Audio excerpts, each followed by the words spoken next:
श्री शिवाय नमस्तुभ्यम। हर हर महादेव। महाराष्ट्र के सिरपुर में गुरुजी द्वारा हाटकेश्वर शिव महापुराण कथा शुरू हो गई है। आज तीसरे दिन की कथा पूर्ण हो चुकी है। ये कथा 7 दिवसीय शिव महापुराण कथा है, जो कि 1 बजे से 4 बजे तक आस्था चैनल यूट्यूब के माध्यम से देखी जा सकती है। आज की कथा बहुत ही रोचक जानकारियों से भरपूर थी। आज की कथा में गुरुजी कुल पत्रोपयोगी सहित 13 जानकारियां दिए हैं। सभी की जानकारियां आपको इसी वीडियो के माध्यम से प्राप्त होने वाली है। अगर आपसे कोई अपशब्द कहे तो आप क्या करेंगे, इसकी भी जानकारी आपको इसी वीडियो के माध्यम से प्राप्त होने वाली है। रुद्राक्ष महोत्सव के बारे में विशेष जानकारी गुरुजी आज दिए हैं, तो उसकी भी जानकारी आपको इस छोटी सी वीडियो के माध्यम से प्राप्त होने वाली है। अगर आज की कथा आप लोग किन्हीं कारणवश नहीं सुन पाए तो पूरी कथा का रसद तो आपको इस छोटी सी वीडियो के माध्यम से प्राप्त होने वाली है। दोस्तों, कथा शुरू करने से पहले अगर आप लोग मेरे चैनल पर नए हो तो सब्सक्राइब कर ले, बेल बटन प्रेस करना ना भूलें, ताकि मेरे ऐसे ही वीडियो आप तक नोटिफिकेशन सबसे पहले आप तक पहुंच सके। श्री शिवाय नमस्तुभ्यम। हर हर महादेव। आज कथा शुरू होते ही गुरुजी सबसे पहले बोले, जैसे दवा का असर मरने के बाद नहीं होता है, वैसे भजन का असर भी मरने के बाद नहीं होता है। तो जीते जी भजन कर ले। भजन का असर, शिव स्मृति का असर जीते जी होना चाहिए। गुरुजी बोले, पहले के लोग यानी कि त्रेता युग में जो था, प्राण जाए पर वचन ना जाए। आज के युग में यानी कि कलयुग में जो है, प्राण जाए तो जाए पर आन ना जाए। बढ़ते हैं आज की कथा के अगली जानकारी की ओर। जब भगवान की पंचायत लगी थी तो सभी देवता बोले, इंद्र देव बोलते हैं मेरे पास इंद्र लोग है, ब्रह्मा जी बोलते हैं मेरे पास ब्रह्मलोक है, सभी देवता कुछ ना कुछ बोलते हैं मेरे पास ये है वो है। इस पे महादेव बोले, मुझे कुछ नहीं चाहिए, मुझे कुछ नहीं चाहिए, इसके बदले में मुझे बस मेरे शिव भक्त जो है, मेरे शिष्य जो है मनुष्य योनि में जो है, तो उसको नींद फ्री में दी जाए, चैन फ्री में दी जाए, श्वास फ्री में दी जाए, हवा फ्री में दी जाए, जीने के लिए सहारा फ्री में दी जाए। कुछ नहीं चाहिए, मेरे हिस्से का मनुष्य को दे दिया जाए। जो कि चीज़ें महादेव मनुष्य को फ्री में दिए हैं, उसकी बहुत बड़ी किस्मत है, बहुत बड़ी कीमत है। बढ़ते हैं आज की कथा की अगली जानकारी की ओर। जयश्री का पत्र आया। उन्होंने कहा, मेरी माँ रोज बोलती थी कि कथा सुन, पर मैं झूठ बोलती थी। वो बोलती थी, गुरुजी का आस्था चैनल पर कथा होता है, तुम डेली सुना करो, पर मैं झूठ बोल देती थी और माँ से झूठ कहती थी कि हाँ मैं कथा सुनती हूँ, पर मैं कथा नहीं सुनती थी। मन हुआ मेरा एक दिन की डेली माँ बोलती है कथा सुनने को, तो आज मैं एक कथा सुन लेती हूँ। सोची कथा सुनने का, तो मैं कथा सुनी तो मेरे पति नाराज हो गए। मेरे पति बोलते हैं, क्या ये सब कथा सुनते रहती है पूरा दिन। मेरे पति एक दिन अचानक टीवी पे आपकी कथा सुन रहे थे। जब मैं एक दिन बाहर से आ रही थी तो मैं देखी कि मेरे पति आपकी कथा सुन रहे हैं, तो मैं भी सुनने लगी। कथा सुनते सुनते योजना बनाई कि चलो मैं गुरुजी की पंडाल में कथा सुनती हूँ। तब मैं दोनों आपकी कथा सुनने के लिए कथा पंडाल गई और आपकी कथा सुनते सुनते मेरी आंखें लग गई। और आपकी कथा सुनते सुनते मेरी आंखें लग गई और आपकी कथा चल रही थी। जब मेरी आंखें खुली तो मेरे पति बोले कि आपके बारे में जो बोल रहे थे, जो कुबरेश्वर धाम जाके जो भी मेरी कथा सुनता है तो उसकी हर एक मनोकामनाएं पूर्ण होती है। तो मैं कुबरेश्वर धाम गई, वहाँ से रुद्राक्ष लाई, वहाँ मैं आपकी कथा सुनी और कथा पंडाल में मैं बाबा से बोली, मेरा एक पास रिजेक्ट हो गया था, मेडिक्लेम का पास रिजेक्ट हो गया था बाबा, उसे पास करा दो आप बाबा। और मेरी मन की बात पूरी हो गई। उसी का आभार व्यक्त करने में कथा पंडाल में आई हूँ। बढ़ते हैं आज की कथा की अगली जानकारी की ओर। मानवी जी का पत्र आया।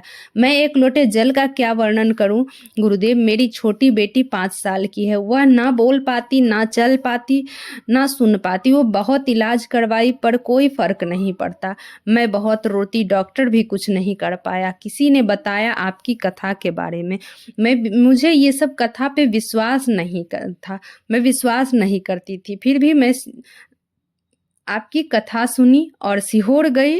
रुद्राक्ष लाई, रुद्राक्ष गला के पिलाती, आपकी कथा पंडाल में बेटी को लेके आई, अपनी बेटी को वहीं मिट्टी पे लिटा देती। आज मेरी बेटी ठीक है, वो चल भी पाती है, बोल भी पाती है, सुन भी पाती है। उसी का आभार व्यक्त करने कथा पंडाल में आए हैं। बढ़ते हैं आज की कथा की अगली जानकारी की ओर। शंकर जी का पत्र आया। आपकी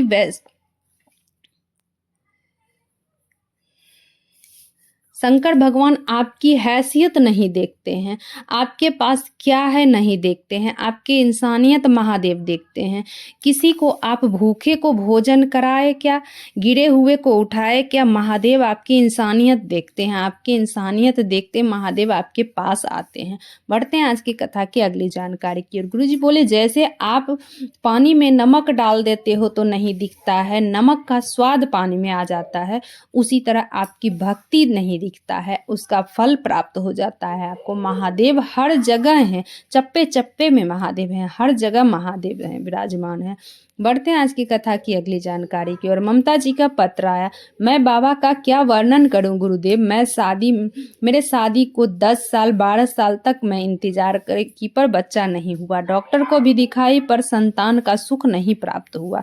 22 साल बीत गए तब भी आपकी कथा सुनी 2020 में। उसके बाद सीहोर गई, रुद्राक्ष लाई, कंकड़ शंकर उठा लाई, वहां से पूजा करने लगी, रुद्राक्ष गला के जल का आचमन करने लगी। 23 साल बाद बाबा की कृपा से मेरी झोली भर गई, मेरा गोद भर गया, मुझे पुत्र रत्न की प्राप्ति हुई 2023 में। उसी का आभार व्यक्त करने इस कथा पंडाल में आए हैं। बढ़ते हैं आज की कथा की अगली जानकारी की। गुरुजी सबसे निवेदन किए हैं कि कभी बन सके सीहोर में आप जाओ, अपने अड़ोसर पड़ोसन सबको सीहोर रुद्राक्ष महोत्सव में जरूर लेके आओ, अपनी कामना लेके बाबा के उस भूमि पर 7 दिवसीय कथा सुनो। ये 2025 फरवरी में ये रुद्राक्ष महोत्सव होने वाली है, जो कि उस कथा का लाभ आप लोग उठा सकते हैं। ये कथा 7 दिवसीय होने वाली है और किस डेट से किस डेट तक होगी ये कथा में जानकारी नहीं दिए हैं, लेकिन गुरुजी जानकारी जैसे ही देते हैं आप लोगों को मैं वो भी जानकारी दूंगी कि फरवरी में कितने तारीख से कितने तारीख तक होगी। बढ़ते हैं आज की कथा की अगली जानकारी की और प्रशांत जी का पत्र आया। गुरुजी, मैं 2 साल से परीक्षा की तैयारी कर रहा था, रिजल्ट नहीं आया। मेरी माँ आपकी कथा रोज सुनती, मुझे बोलती बाबा को 1 लोटा जल चढ़ा, मैं वही किया, बाबा को 1 लोटा जल चढ़ाने लगा। 2023 में मैं परीक्षा दिया, बाबा के आश्रित होके परीक्षा दिया। मैं सीहोर गया, रुद्राक्ष लाया, मैं लड़का था फिर भी मैं पशुपति व्रत किया, व्रत करके बाबा की कृपा से आज सरकारी नौकरी पे कार्यरत हूँ। उसी का आभार व्यक्त करने कथा पंडाल में आई हूँ। बढ़ते हैं आज की कथा की अगली जानकारी की ओर। अगर आपको कोई कुछ अपशब्द कहता है तो आपको जवाब नहीं देना है, जवाब समय देता है, महादेव देते हैं जवाब। समय पे छोड़ दो, महादेव पे छोड़ दो। आपको कोई भी अपशब्द कहे तो आपको कुछ नहीं कहना है। बढ़ते हैं आज की कथा की अगली जानकारी की और सोनी जी का पत्र आया। मेरा छोटा बेटा जिसका उम्र 13 साल का है, उसको एक बीमारी है जिसके कारण खून नहीं बनता था। 15 दिन में उसका खून को बदलवाना पड़ता था। डॉक्टर को दिखाए, वो ठीक नहीं हुआ, गारंटी नहीं दिया कि ठीक ही हो जाएगा। तब आपकी कथा सुनी, फिर सीहोर गई, रुद्राक्ष लाई, रुद्राक्ष महोत्सव में रुद्राक्ष लाई, पानी में गला के पिलाती, बाबा से विनती कर कि 3 महीने में मेरा बेटा ठीक हो गया है, अब उसका खून बनने लगा है। उसी का आभार व्यक्त करने कथा पंडाल में आए हैं। बढ़ते हैं आज की कथा की अगली जानकारी की ओर। वैशाली जी का पत्र आया। गुरुजी, 1 लोटे जल का मैं क्या वर्णन करूं, मेरे पति का देहांत हो गया था, मैं मेरी बेटी को अकेली पाली, मेरे बेटी की जॉब नहीं लग रही थी, प्राइवेट जॉब भी वो खोज रही थी। बेटी बोली, माँ भगवान मेरे लिए नहीं है क्या? तब मैं आपकी कथा सुनी, सब 1 लोटे जल चढ़ाने के लिए मैं बेटी को बोली, सीहोर गई।